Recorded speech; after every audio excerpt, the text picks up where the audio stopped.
before. The government just prints 330 and spends it. Now, 330 of 1,330 is right around 25%. Now, you may say, hey, that's great. Nice job. They didn't have to tax anybody. They printed the money. They get to spend 25%. Everybody wins. Everybody loses. Why?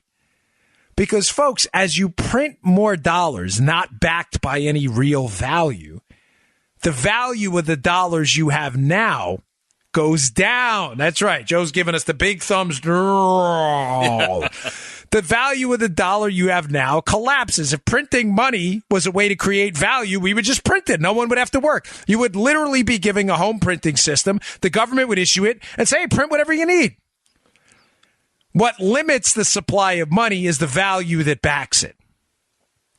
So if you print $330 and you spend it, the 25%, what happens is the value of the dollar collapses, meaning there's now, $1,330 in circulation, still chasing $1,000 in goods. So prices go up.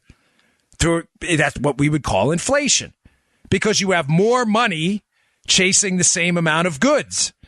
So if you had 100 widgets, that 100 widgets, $1,300 is now chasing 100 widgets rather than 1,000 before. Does that make sense, Joe? Mm-hmm. Why am I bringing any of this up? Low interest rates in the economy are one of the ways, forced, not natural interest rates, but forcing interest rates lower are one of the ways the government, via its de facto printing press, by forcing interest rates down, has tried to induce inflation in the economy. Because if you print extra money, you can buy up assets and drive. Let me just, because I don't have that much time left, but if the government wants to drive down interest rates and through the Federal Reserve, if the Federal Reserve wants to do it, they can print the money or create it electronically, which is typically just how it happens. And they can buy up assets and drive interest rates down by doing that, because then those assets don't have to compete in a free market for higher interest rates. In other words, if Joe's got a company and he's, issues a bond, the company may get, say, 5% on that bond, 6% on that bond. If the federal government enters in and goes, hey, we'll buy it at 3%, the federal government can drive down interest rates because it can print money while other people can't. Okay? Mm-hmm. So by driving interest rates low, the federal government can induce inflation. So by inducing inflation, you want lower interest rates. One of the things I warned you about in one of these shows in the past was the idea of negative interest rates. Now, negative interest rates destroy the value of money. Think about it. It's very simple, right? If you put your money in the bank at a positive interest rate, your money grows, right? If you get 5% a year, then your money every year grows by 5%, compounded. Yeah. If you put your money in a bank at a negative interest rate, your money loses value. If it's negative 5% would be unbelievably high, by the way, or low. You would lose 5% of your money every year, which also negatively compounds, right? Mm-hmm. Negative interest rates have always been a way to destroy the value of the dollar. Now you say, I don't get it. What are you saying? Why would the government want that? Folks, governments would want that because when the United States government owes $20 trillion, do you want that $20 trillion to be able to be worth 20 trillion now or 20 trillion inflated away? I'll ask you a simpler question. Do you want to buy your house at the value your house is worth now or the value your house is worth when it was built in whatever, 1970? Now, most of you go, of course, I want to buy it for the $30,000 it was worth in 1970. Yeah. But it's the same house. All right, you made some upgrades, but it's the same house. You get my point? It's not the house that changed outside of some cosmetic stuff. It's the value of the dollar. The dollar lost its value over time. Therefore, you need more dollars to buy the same house. You get it? Yeah. The United States government that owes $20 trillion does not want to have to generate more dollars or more value and steal more money from you to pay that $20 trillion off. It wants the dollar worth less. The government loves inflation because it destroys the value of the dollar and simultaneously destroys the value of the debt. Now, low interest rates are needed for inflation, artificially low interest rates. The government loves to push them down.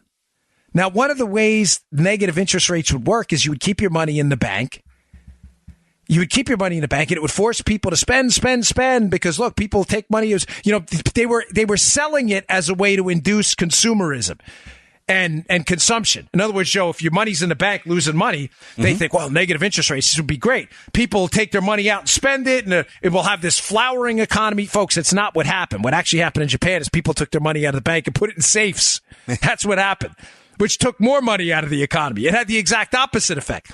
But the point is, the lower interest rates go, even into negative territory, it works really, really well for governments that owe a ton of money. Does it make sense, Joe? Yeah. Mm-hmm. So now you're in the negative interest rate territory. Mm-hmm. The only way to make that work, to destroy the value of all this government debt, which you want to do because the government spend a ton, is to make sure that people don't have cash. Because if people have cash, they'll do what they did in Japan. They'll just pull it out of the bank and put it in a safe and say, my money's safe now. Because remember, Joe, it only loses value if it's in the bank account that has the negative interest rate, okay? Mm-hmm. Yep. So the people in Japan, it was great for the safe industry. I got to get a safe, by the way. Any suggestions would be appreciated. People would pull the cash out. But if you read this story about what's going on in Sweden, where you're turning into a cashless society, do you now understand why governments love this kind of thing? Now, to be fair in the article, some government officials are like, hey, this is trouble because the elderly don't have access to some of these electronic payment mechanisms. They're not very familiar with, whatever, Apple Pay and other things. So I'm not suggesting that this is some devious X-Files like David Duchovny, Trump Russia fairy tale nonsense. I'm just telling you, whenever you hear about a cashless society, especially you youngsters out there, I don't mean in a condescending way. I mean literally for you younger folks who are very tech savvy, and you see Apple Pay and Face ID Pay and all this other stuff as an efficient mechanism. You're right. It is. And I enjoy it too. I'm just suggesting to you, be very careful when you see governments getting involved in it and trying to incentivize more of this stuff, because their motives may not be what yours are. Your motives are clearly convenience and clarity and the ease of not having to carry around cash and lose it. Mine too. I'm with you. All right. That is not the government's motive. The government's motive for a cashless society is making sure you keep all your money electronically. That way, if they ever have to drive interest rates lower and lower and lower to the point where your money's literally losing money dramatically, you have to keep it in the bank because there's no other way to pay. You can take your cash out, but nobody takes cash, so it doesn't matter. Be very careful. Does that make sense, Joe? Did I tie that up? Yeah. It's an important story, and I'll do my best because I did almost an entire show on this, and people loved it. And it was I wrote a piece of Conservative Review a while ago about it too. How be careful, government motives are not yours. They are not yours. The government needs desperately to devalue the $20 trillion in debt it spent that it didn't have. They will do anything. And if they get desperate enough and you start seeing negative interest rates induced by a loose monetary policy, they are pretty soon, you may see something like, hey, let's incentivize companies to, accept payments only electronically. Oh, why would you want that? So people don't take money out of the bank. That's why. If you can't use the cash, you have to do an electronic payment, which requires you to keep the money in a bank.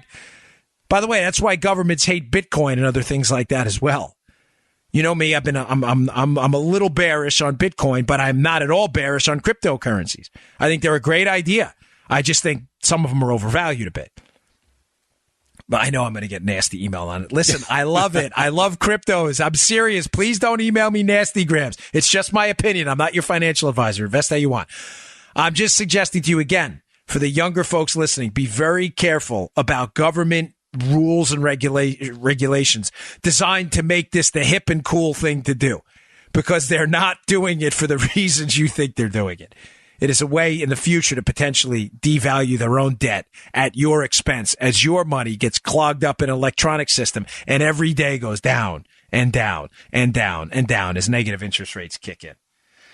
All right, folks, I appreciate you tuning in. It'll be a busy week at CPAC. Please come say hello if you're there. I'll be over at the NRA TV booth, over there in the corner. And please go to my website, bongino.com. Check out the articles today and subscribe to the email list. I'll send them right to you. Thanks a lot, folks. I really appreciate you supporting the show and spreading the word. I'll see you all tomorrow. You just heard the Dan Bongino Show. Get more of Dan online anytime at conservativereview.com. You can also get Dan's podcasts on iTunes or SoundCloud. And follow Dan on Twitter 24/7 at DBongino.